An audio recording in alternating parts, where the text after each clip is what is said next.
Hey, this is Tom Webster, and this is Sounds Profitable for Tuesday, December 20th, 2022. 3 reasons podcast creatives should embrace and not fear the role of AI. This episode is brought to you by Claritas. Learn how Claritas helped a national home furnishings retailer gain a significant lift in their brand's key KPIs. Their accurate and detailed insights help brands trust the power of podcast advertising. We've got a full case study linked in the show notes, and I hope you check it out. Public opinion and risk tolerance can shift overnight. Brands and agencies are often concerned about how to approach brand safety and suitability when it comes to podcasts. Many of their decisions are built on assumptions from different times and different mediums. Do they even apply to podcasting? Safe and Sound, the first ever study of brand safety and suitability from the listener's perspective, aims to answer just that. Check out the latest Sounds Profitable research, available now for download. ChatGPT and other new forms of chatbot are already able to credibly write like humans, and it's getting harder to tell who or what writes any given blog post. This week, I'm going to explain why this is a good thing for podcast creatives and not the apocalypse. Hey, it's Tom, and I'm on day 10 of RSV or anthrax or the grip or whatever else has claimed my poor respiratory system for the past week or so, but we're going to get through this, you and I. Recently, I wrote about brand safety and brand suitability in podcasting, the topics of our latest research project, Safe and Sound. I knew that I needed to come up with a solid distinction between the two concepts, because they're managed very differently. But after a couple of stabs, well, my brain wasn't working too well. I was struggling a bit for clear writing thanks to the cold and flu medicine that has been sustaining me for the last week or so. So I gave ChatGPT a shot. Now, you've seen the term thrown around a bit, or maybe you've even used it. If you haven't, ChatGPT is a new kind of chatbot. It's much more advanced than you've probably ever encountered. This AI-driven dialogue engine is vastly more powerful than Julie, who takes your Amtrak reservations. I'm sorry, Julie, you've helped me out a lot. No, ChatGPT is designed to do something that almost feels like magic, or actual thinking, or magical thinking. You give it a prompt like, write me a term paper about the importance of public beheadings in England to the works of Lewis Carroll, which, by the way, I think I wrote that in grad school. And you'll get something back that's either wondrously or terrifyingly like real human writing. Now, I've played around with it before, so I was comfortable with using it for this query: define and describe the difference between brand safety and brand suitability in advertising. What I got back was pretty good. It was 4 paragraphs written at least a high school level and factually correct, if a little prosaic. Now, I didn't use any of it. The text was competent, but it wasn't quite Webster level, and it certainly didn't reflect my tone or my voice. But as I said, it was competent. And in one of those 4 paragraphs was a turn of phrase that inspired me, and I distilled it down to the phrase that I actually wrote in last week's newsletter. Brand safety is about avoiding negative content, and suitability is about seeking relevant content. Now, I was pretty happy with that, but I probably would have gotten to something like it over time or over a few drafts. But ChatGPT definitely got me there quicker. I would never let it write my articles. You would suss that out in a heartbeat. But I'm not ashamed in the least to say that it was an excellent writer's aid to help me get where I wanted to go. Now, in the Sounds Profitable Partners Slack channel, I also posted another fun result that I got from ChatGPT just to see how people responded. Here's what I wrote. I asked ChatGPT, create a true crime podcast about an unsolved murder in rural Maine, which is where I'm from, and I'm not an unsolved murderer. And here's what ChatGPT responded. In the small town of Pine Creek, nestled in the remote forests of rural Maine, a terrible crime has gone unsolved for years. On a crisp autumn night in 2012, the town's beloved high school English teacher, Ms. Emily Davis, was found brutally murdered in her home. Despite an exhaustive investigation, the police have been unable to identify any suspects or uncover a motive for the crime. The case has grown cold, and for many in Pine Creek, the memory of Ms. Davis and the trauma of her unsolved murder have begun to fade.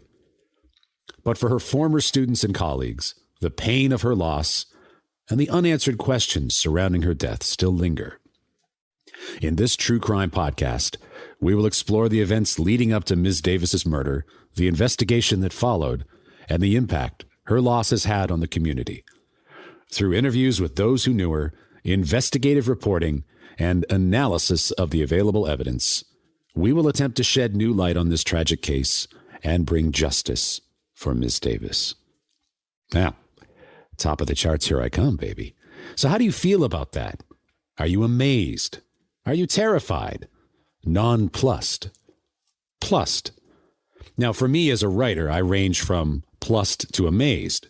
First of all, the AI would still have to take an incredible leap to offer up a phrase that used nonplussed and plussed together. So I don't think it's going to take my job quite yet. And there's a lot of distance between the competently written treatment that it spit out and a compelling true crime podcast with a great script, immersive sound design, suspense, and quality voice acting. But it did make me wonder just how much time AI services like this could save a creative team if they embrace rather than reject these tools. I've seen all the fear online about OpenAI and ChatGPT and how if we aren't careful, it will at best take our jobs and at worst become Skynet. Now, maybe Skynet began with high school level prosaic essays about the scourge of humanity and that it simply got more style on its way to covering Arnold's exoskeleton with lab-grown skin. Or maybe OpenAI will eventually kill us with a barrage of mind-numbing queries from college students faking their term papers. I don't know.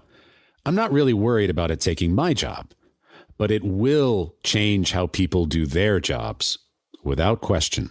In fact, I see three main benefits for creative work and for society as a whole from AI-driven content, and I've only recently begun thinking about this. So here we go. Number one, the writer's friend. Now, this first I've already talked about as a writer's aid. For those who focus solely on ChatGPT as something that takes writers' jobs away, let me disabuse you of that notion right now. First of all, writers' jobs makes me chuckle a bit. You think podcasters don't make any money? Anyway, so I have a job, career, passion, whatever, that stems from being able to write, and it will continue to depend on that ability for a good many years to come. I'm delighted to have some help in the process. I gave you one example already, that safety versus suitability definition that ChatGPT helped me craft. It didn't make my content, and it won't necessarily make your content better, but it can make your content process better. And that thrills me in ways that other recent gifts from technology like NFTs and crypto have not. Now, I don't always agree with Seth Godin, but he always makes me think. And he had a recent article about ChatGPT, which we'll post a link in the show notes, and I thought it really nailed it. One of my favorite lines was this: "It means that creating huge amounts of mediocre material is easier than ever before. You can write a bad Seinfeld script in about 6 minutes." Now, I thought a lot about that one phrase. You might even call it a writer's prompt, like the one that ChatGPT also gave me. By the way, this is how writing works. This is how writing has always worked. This podcast did not spring forth from my keyboard in one continuous laminar flow.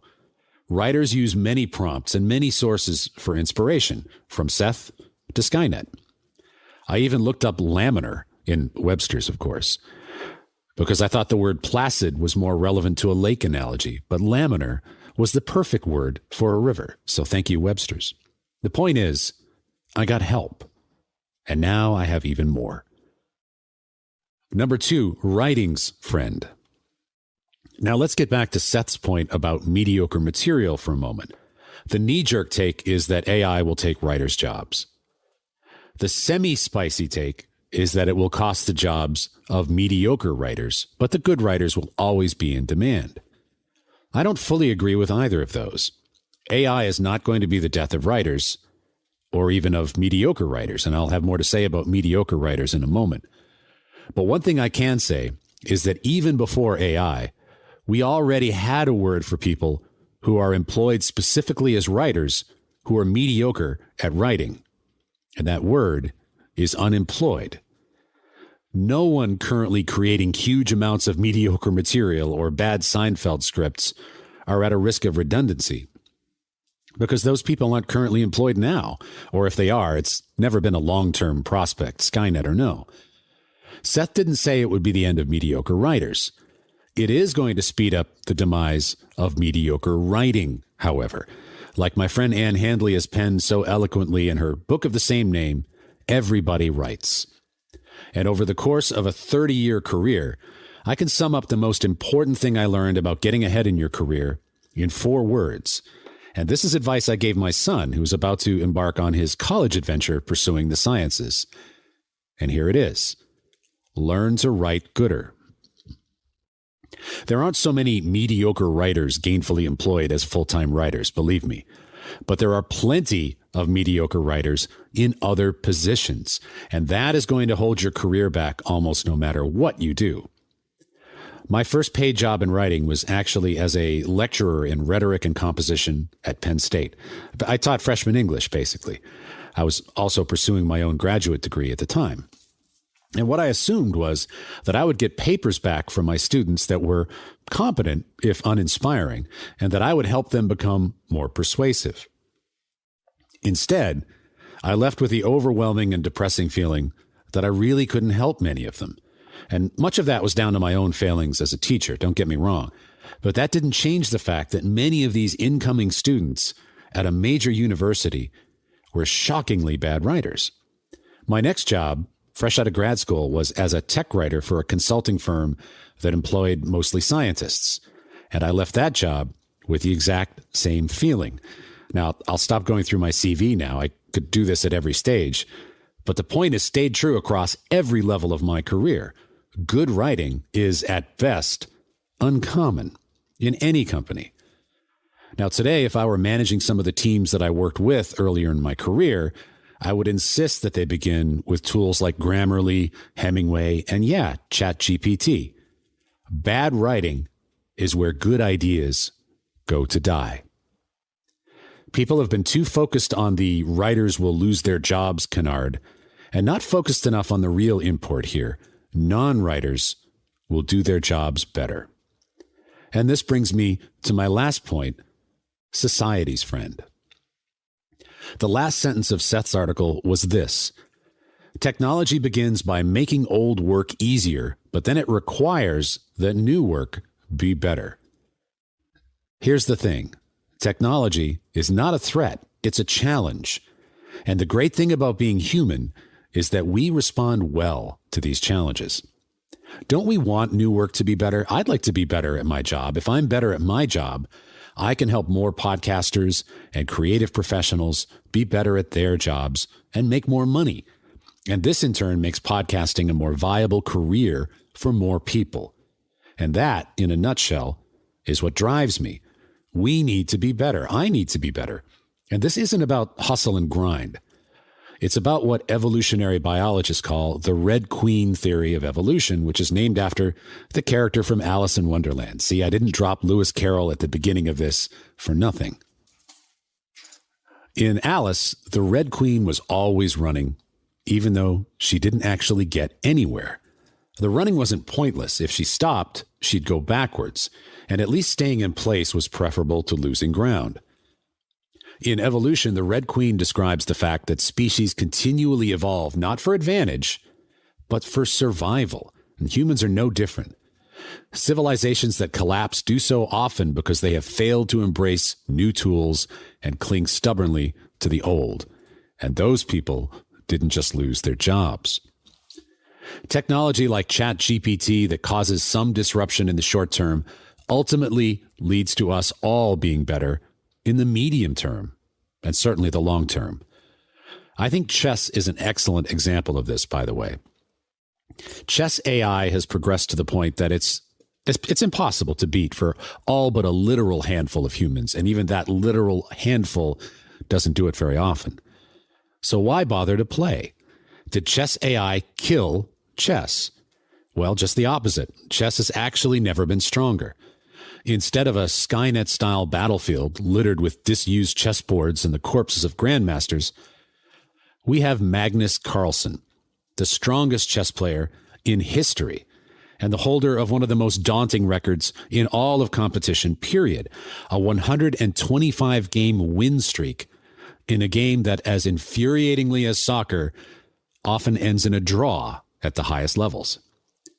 Critics of Magnus Carlsen sometimes belittle him by exclaiming that he, quote-unquote, just uses computers to learn the rote book moves of chess so that he himself plays like a computer. Well, okay, Einstein, you try it. Chess AI has served as a player's aid in the same way that ChatGPT serves as a writer's aid. As a result, Bobby Fischer, one of the great grandmasters in American chess history, if not the world, would not even crack the top 10 today. Now, I'm a mediocre chess player, so I suppose AI took my chess job. I apologize to my family.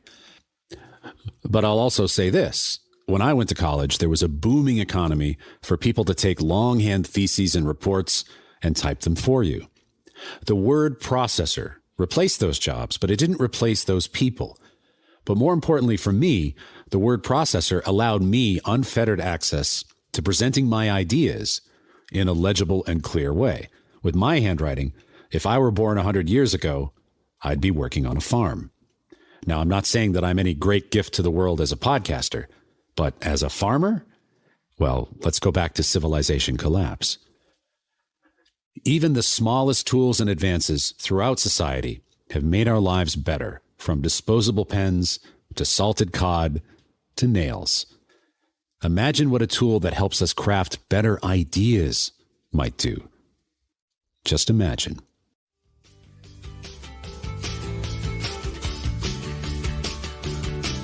Thanks again for listening to my article, 3 Reasons Podcast Creatives Should Embrace and Not Fear the Role of AI. This episode was built using Spooler and hosted on Omny Studio by Triton Digital. I'm Tom Webster. Thanks for listening.